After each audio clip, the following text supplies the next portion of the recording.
What's up? Sup?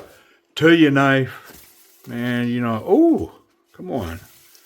Just simple things, right? You know I love me some TUYAKNIFE. What do we got in here? I already know what it is. Yeah, look at this thing. I mean, what a odd duck this dude is. So it was sold as in like new condition. So I'm going to check that first. I don't see any marks anywhere on this side. It looks wonderful. The top looks good. I mean, typically it'll wear here if it goes in a pocket or whatever. And the pocket clip doesn't show any snail trails, none in this satin finish that's on this titanium. So centered blade. I mean, I'm going to say, yeah, like new condition for sure. Oh my goodness. Look at this thing. Come on, man. I'm going to move that case. Oh, wow. S35VN steel. First production. This is number 22 of 100 of these made. It's a TUYAKNIFE T1704. I wonder if it's got a name. I'll look in a second. Yeah. Traditional TUYAKNIFE action. Look at it. Yeah, wonderful action. I will say, slender, small. Got to be careful not to get on that frame lock. But as long as I'm on a pocket clip, wow, is this thing snappy. I wonder if I can fail it. I'm going to try already. Nope. Yeah, that thing runs on glass, man. Wonderful. Very cool.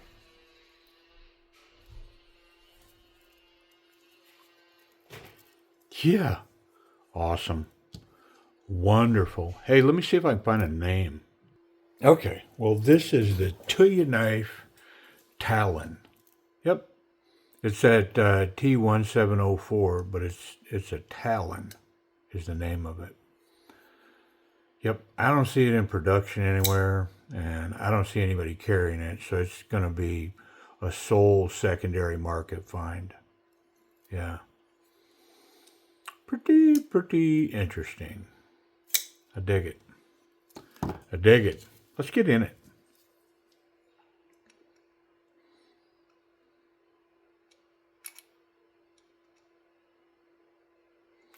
It's got a T6 on the pivot. How about it? Yep. And it doesn't feel captured, but it did break there, so maybe it is.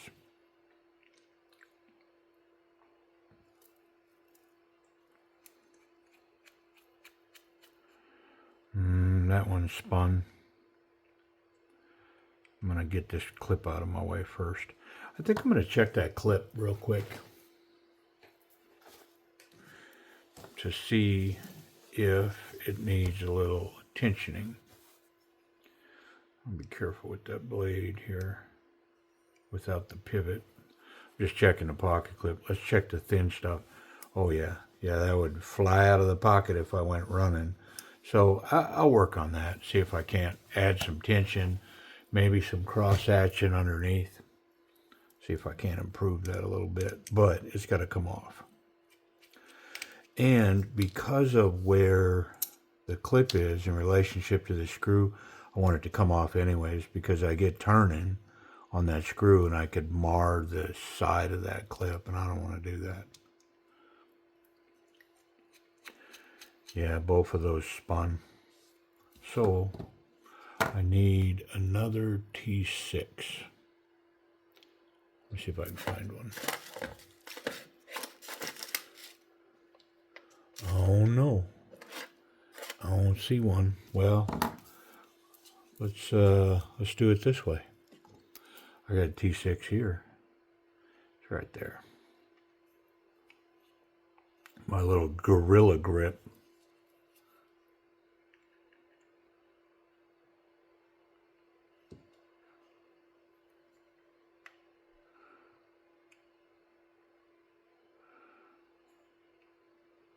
Takes a little finessing to get just right. I want to be careful because, man, I'm most definitely not looking to scratch this piece.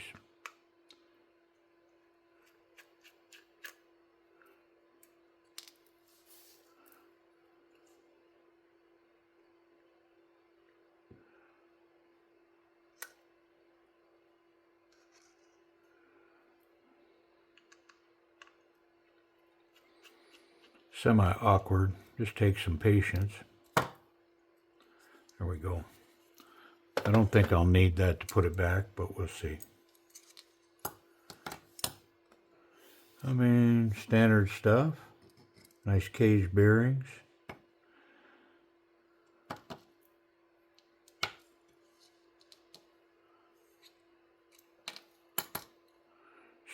Hardened metal inserts.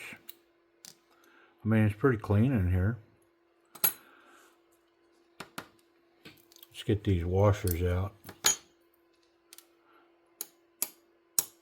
It's greased in here, and so we'll get all that sticky grease off of here, and we'll replace that with some light oil. And I did have the pleasure of touching the edge of this blade, and oh man, does that feel sticky. Look at that needle. Wow. Yeah. Nice. So man, I have, like I always do, been running around the secondary markets looking for bargains. You know, people with rare, interesting pieces that are in good shape, or sometimes in not so good shape. I just, I want to know what I'm buying. If it's in not so good shape, I want that represented so that I can make an informed purchase, right? I want to know what I'm getting. And I have had a couple lately that the images, because when you image a knife, if you've never done it, you can move the knife around, especially when you're trying to like image, like the scale here. You can change the angle slightly and it will hide snail trails or small scratches. I mean, look at the surface of this blade. If I go from there to there, I mean, just the view is completely different. And so I have bought a couple recently that were listed as new, never carried,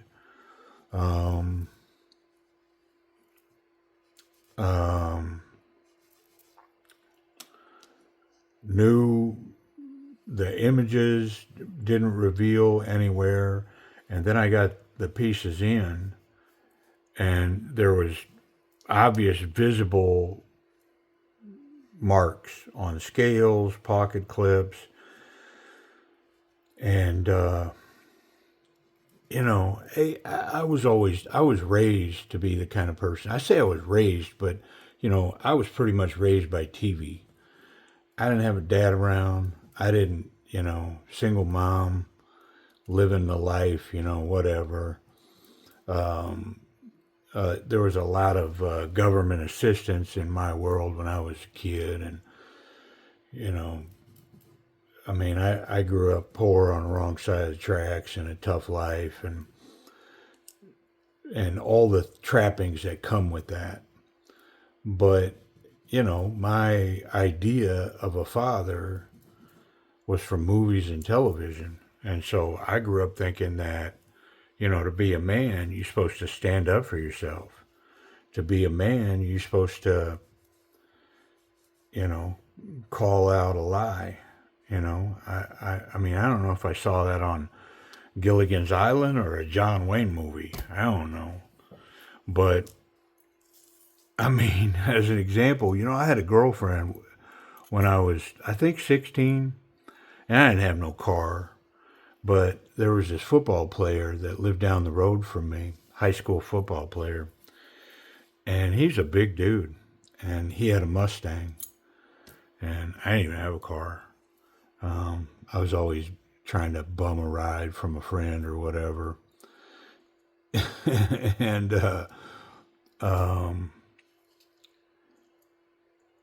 this guy was hitting on my girlfriend. And I knew that this guy was going to beat me severely, but I also knew that as a man, I had to go down there and say something to him because he's disrespecting me. And so I walked down to his house, and lo and behold, he was out in the driveway working on his car, on his Mustang. And I walked up, I was like, hey, I think I said sup. It goes way back, y'all. And so I was like, sup. And he was like, hey. And I said, so something I confronted him about trying to hit on my girlfriend. And I said, so I come down here to fight you. And his eyes got wide. He was like, what? And I was like, yeah, I know. It's probably pretty stupid of me, but I can't let that slide. So we're gonna have to fight right here, right now. And I don't really remember his reaction, but I know we didn't fight. I ended up in that Mustang with him, cruising the strip that night, drag racing and stuff. I don't remember how he reacted, but in the end, he chose not to fight me. And I don't, not because he was afraid of me, that's for sure. Um, but I think it was something along the lines of, man, I respect that. I'm not hitting on your girlfriend or something. But I don't remember, so I don't want to claim that's what happened. Um, but somewhere in a movie or TV or something, man, I thought that's what you were supposed to do. I thought that's what everybody would do. And, loyalty and honor and commitment have mattered to me my whole life in this weird way, like too much. And so it's led to a lot of disappointments because not everybody, most people, what I will say, my opinion, most people are loyal until they're not. And I have found that in the big bike fun world, and I have found that in business, and I have found that in relationships, that most people are loyal until they're not. But I know I've raised my kids to be that way and expect them to just dig in. It is what it is, especially with family. But to bring this story full circle, so I've gotten some of these knives, and I feel like it's my obligation. Like,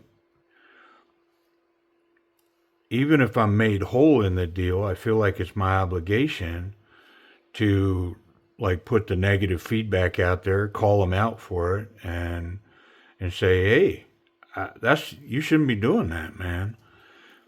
I don't know if you need glasses or somehow you looked at this piece and you didn't see that stuff, but when you say new, bro, that means new. It means I shouldn't be finding a bunch of marks. Like if there's one little mark or something, I mean, fair enough. We can probably not be extreme and move on. But when I get a piece and it's clearly been used, so I'm going to cross hatch the bottom of this pocket and add a little extra tension to this. And the way I do that is with a diamond file. I just want to scratch it across the grain. And of course, it's not flat, so it's giving me some struggle.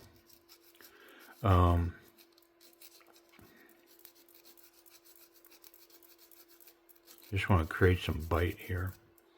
But I feel like I'm obligated to say something, to do something.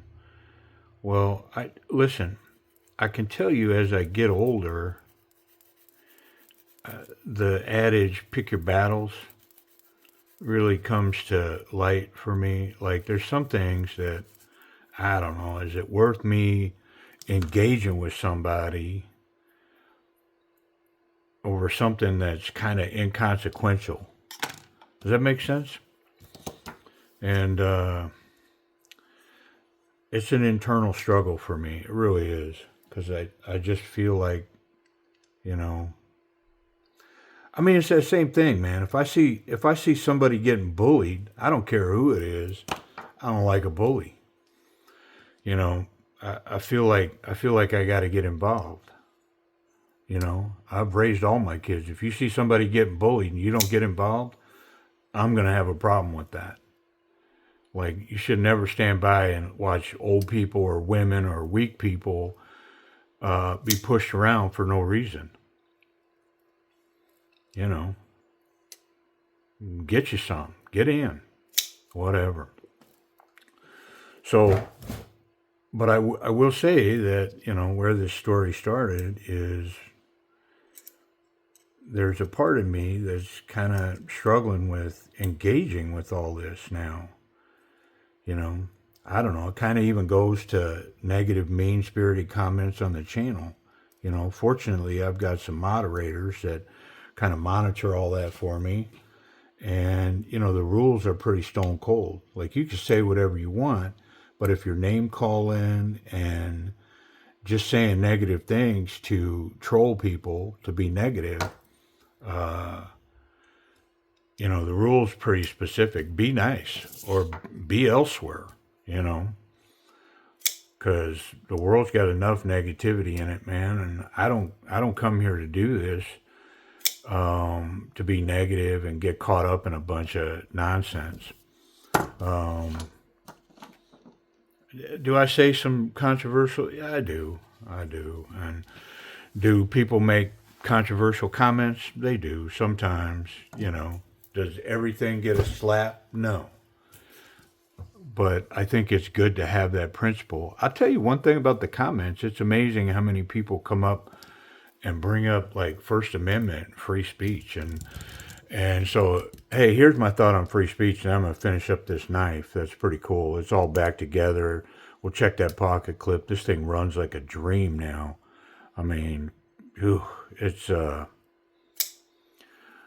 I don't think it's going to leave my collection because, I collect these TUYAKNIFEs. I have a fairly good collection of them, and I dig them. But, that free speech, that First Amendment thing. And so here's what I'm going to say about that. Your free speech ends at my doorway. It ends up the road at my gate. Like it ends 3 feet square box around me. You could say do whatever you want, but if you're going to get in that box, then you're supplemented by my rules, and that's just the way it is. And you don't gotta like it. Fact is, you could move on, you could roll. I don't care. But if you're going to get in that box, then what I can tell you is then I'm just going to assume that you want to get engaged. And I'm an engager. As far as the channel goes, I didn't start this to get online and engage people. I got a PhD in it, man. I did it for a long time. And I love to make people cry with a keyboard. It's ridiculous. But I made a clear and conscious decision that on this channel, we're not going to get down in those weeds. This is about a hobby and something that I have in common with like people, men and women. And it's the appreciation of metal and steel and a sharp blade. There's something about it. It's like a fire, right? You can't help but gather and stare into it. And there's something about cold steel that does the same, I believe. It's a kindred thing that we have in common. So if you want to troll and do all that, that ends at the comment section. Like, man, you can say whatever you want. You could be you, man. But not here. That's just how it is. And you don't got to like it. And if my subscribers drop by 90% after this video, oh well, okay. Just liken it to the gate up at the end of my road. You can't come down to my property and do and say whatever you want either. And if you can't dig that, then man, that's where we're going to be on the same path maybe for a lot of things, but we're going to separate. It just is what it is. All right. Wow, did I get fired up or what? Yeah, there's been a few things lately, and so I guess I needed to get it off my ever flabby chest. Or more flabby by the day. TUYAKNIFE T1701. Let's talk about this action real quick. Wow. I think I ranted for like 6 or 7 minutes. I'm not going to time it. One of y'all can time it and tell me how ridiculously long that was. Very snappy. Can't fail that. There's only one way in. It's a one-trick pony, but man, it's a great trick. To add to the action, we've got 45% lock up there.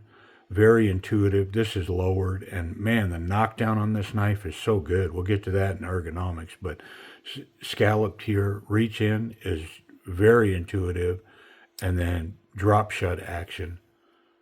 Wonderful. Very refined knife. I mean, I'm going to give it an A. It's a solid A. It's that nice. Really good. And it's a combination of all of it, the feel, the ergos that I'm getting, the knockdown, but the action combined with that, I'm going to call it an A. It's really nice. Let's talk about ergos. So, not so confident, very confident. And this knife's just going to go whoop past confident towards very confident. Wonderful finger guard created by the flipper tab. Just locked in, these curvy lines. It's so comfortable in hand. I mean, the jimping's not quite combat jimping, but it's legit. Really confident grip here. I dig it. Reverse grip, just the curve of this. The pocket clip falls under the fingers here, so it aids in that grip. Yeah, this is wonderful. And that needle, phew, pretty sure I could smash this through a 2x4. I'd rather be here though, and this is here all day long. Yeah, if I was coming hard like this or like this, I'd rather be this way than this way. Yeah, wow, very nice. Bonus points. All right, let's recheck that pocket clip. We added some tension, a little cross hatching. We're going to go straight for the jean size material back here and see if we improved. Yeah, we did, but not a lot. I mean, I'm going to say it's about a 50% improvement, but it's not great. And I think I could put more tension on the clip itself, a little more arc curve in here. It's awful thin material, but I'm going to try. Boy, if I didn't know any better, I'd say that was made out of some super spring steel, because, I mean, bending that, and it just bends back. But I think I got it a little more. Yeah, I mean, it's marginal. It's not a great pocket clip. I mean, it'll function more like an executive carry. But to be honest, it's kind of an executive thin piece anyways. I don't know that. I don't know, though. I mean, that could see some work for sure. Of course, self-defense work. I mean, I wouldn't take that in the field and, be prying on barbed wire or anything with it. Come on. Like if I got barbed wire up in my spindles or something on my tractor, I wouldn't dig it out with this. This wouldn't even be in my pocket riding in my tractor. But